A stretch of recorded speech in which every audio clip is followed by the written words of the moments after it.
Halo sobat zaman sekalian, saat ini tuh hari libur buruh terasa normal, demo buruh terasa biasa aja, hak pekerja emang terasa wajar. Tapi dulu buruh tuh bahkan hampir nggak punya suara teman-teman. Dan untuk sampai ke titik ini, titik kayak sekarang, ada sejarah panjang yang penuh dengan tekanan, demonstrasi, protes dan juga darah cuy. Literally darah men. Di video kali ini kita akan bahas kenapa sih dulu tuh buruh sangat brutal hidupnya dan bagaimana sih pekerja tuh akhirnya bisa lepas dari sistem keras ini teman-teman, dan kenapa hari buruh sebenarnya merupakan hari lahir dari sebuah perjuangan yang sangat panjang gitu loh. Kita masuk ke bagian pertama. Ketiadaan hak buruh. Oke teman-teman, ketika revolusi industri mulai berkembang di Eropa dulu itu pabrik-pabrik bermunculan di mana-mana cuy, banyak banget, produksi meningkat cepat dan massal. Nah, namun ada masalah besar teman-teman. Ada satu masalah besar, yaitu banyak buruh yang itu dulu itu bekerja sampai belasan jam setiap harinya, tanpa perlindungan juga tanpa jaminan. Bahkan mungkin yang masih di bawah 18 tahun itu sudah disuruh ikut bekerja juga, anjir, kayak zaman penjajahan aja bro. Dan karena saat itu tenaga kerja juga mudah diganti, otomatis buruh nih sering dianggap lebih kayak alat produksi dibanding manusia. Bukan manusia buruh tuh dulu tuh, kayak alat produksi aja gitu. Bos-bosnya tuh menganggap buruh seperti itu gitu. Kayak jadi kayak kalian ditawarin kayak gini, yang butuh kerja siapa? Gua sih nyaman ya, tinggal cari pekerja lain kalau lu nggak mau. What the fuck? Nah, kalau protes itu bisa langsung dipecat juga. Jadi segitunya ketimpangan antara elit-elit ini dengan para buruh. Nah, seperti yang sudah diceritakan tadi teman-teman, artinya kalian bisa ngerasakan bahwa dulu tuh buruh tuh se inferior itu gitu loh, dan para bos-bosnya itu sangat-sangat superior. Nah, namun perlahan guys, buruh tuh ternyata mulai menyadari satu hal ini, dimana kalau mereka sendirian, ya memang mereka lemah itu. Tapi ternyata ketika mereka berkumpul, menyatukan pikiran coy, dan mereka ternyata bersuara bersama, akhirnya mereka punya sedikit kekuatan. Dan dari sinilah mulai muncul yang namanya Serikat Pekerja, kelompok yang memperjuangkan hak buruh. Sekarang kita masuk ke bagian kedua, hari perlawanan. Karena balik lagi sih sebenarnya cuy, pabrik tuh sebenarnya bisa berjalan tanpa satu bos, dua bos, tiga bos, bahkan 10 bos itu bisa berjalan gitu. Tapi tanpa ribuan pekerja di bawah itu nggak bisa jalan sama sekali malah gitu loh.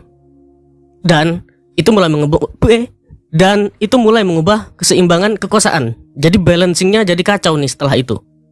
Setelah orang-orang menyadari hal ini gitu. Nah, masuk ke bagian ketiga, momen besar di mana perjuangan terkait 8 jam kerja. Nah, ini teman-teman, salah satu tuntutan terbesar buruh saat itu adalah 8 jam kerja, 8 hours.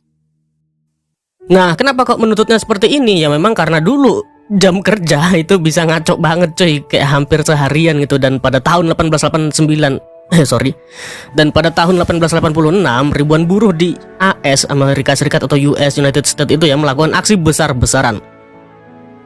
Kita throwback ke Chicago di tahun 1886 teman-teman. Pusat peristiwa terjadi di sana dalam demonstrasi yang dikenal sebagai High Market Affair. Situasi itu bener-bener chaos dan kacau cuy. Ledakan terjadi, polisi bentrok dengan massa, dan peristiwa itu menjadi salah satu simbol besar perjuangan buruh di mata dunia.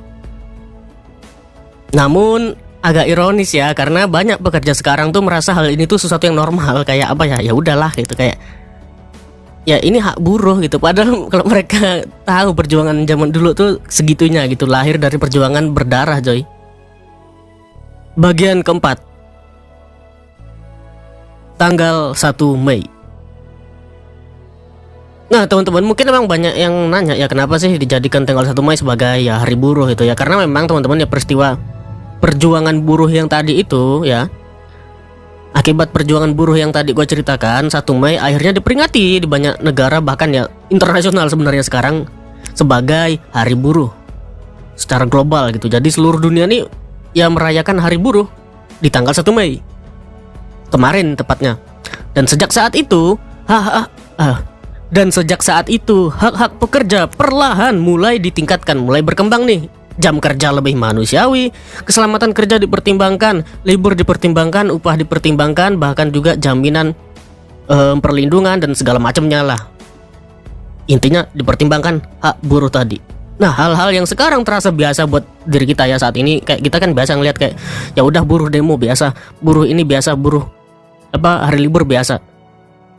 Tapi dulu tuh itu adalah sebuah perjuangan yang bener-bener keras banget cuy, untuk bisa dapat hal yang biasa ini sekarang gitu loh. Jadi buruh-buruh yang sekarang atau yang biasa kita lihat sekarang itu buah dari perjuangan mereka di zaman dulu gitu loh. Dan banyak orang yang lupa bahwa ternyata sejarah modern itu dibangun bukan cuma oleh pemimpin-pemimpin atau elit-elit atau kapitalis-kapitalis itu teman-teman, bukan, tapi dari jutaan pekerja biasa gitu loh, orang-orang biasa. Kita masuk ke bagian kelima, perjuangan buruh belum benar-benar selesai. Nah, ini juga menariknya teman-teman ya. Ini juga hal yang menarik karena meskipun dunia sudah berubah kayak yang tadi diceritakan ya, oh udah masa enak nih, buruh udah berjuang dan sekarang haknya sudah diberikan. Nah, namun isu mengenai pekerja ini nggak pernah benar-benar hilang guys. Sekarang bentuknya malah berbeda. Ada tekanan kerja dari dunia digital, ada burnout, ada AI automation ya kan. Tapi pertanyaan dasarnya masih sama kok. Gimana sih manusia bekerja tanpa mereka kehilangan sisi manusianya? Masih ingat gak kalian dengan lagu Bekerja bersama hati, kita ini insan bukan seekor sapi, yang dulu biarlah berlalu. Nah teman-teman, lagu itu akhirnya kita sekarang tahu hari buruh tuh ternyata bukan sekedar tanggal merah libur bocah sekolah aja itu, tapi ya itu merupakan simbol bahwa suara pekerja dulu pernah tidak dianggap, pernah tidak dihargai sama sekali, tidak dimanusiakan, dan sejarah berubah karena ada manusia-manusia yang biasa berani bersuara bersama, berkumpul. Meskipun mereka orang biasa, nggak kuat sebenarnya, orang-orang kecil yang haknya dulu disepelekan, yang tidak imbang dengan para elit, para kapitalis, gitu-gitu semuanya tuh, bos-bos itu sekarang sudah berubah. Nah, jadi seperti itulah teman-teman ya. Jadi mungkin hal-hal sepele yang selalu kita temui setiap hari itu mungkin ya merupakan perjuangan orang zaman dulu. Ya contohnya orang makan jamur aja deh gitu, kayak kalian bayangin gitu, yang kena racun duluan yang mati anjir.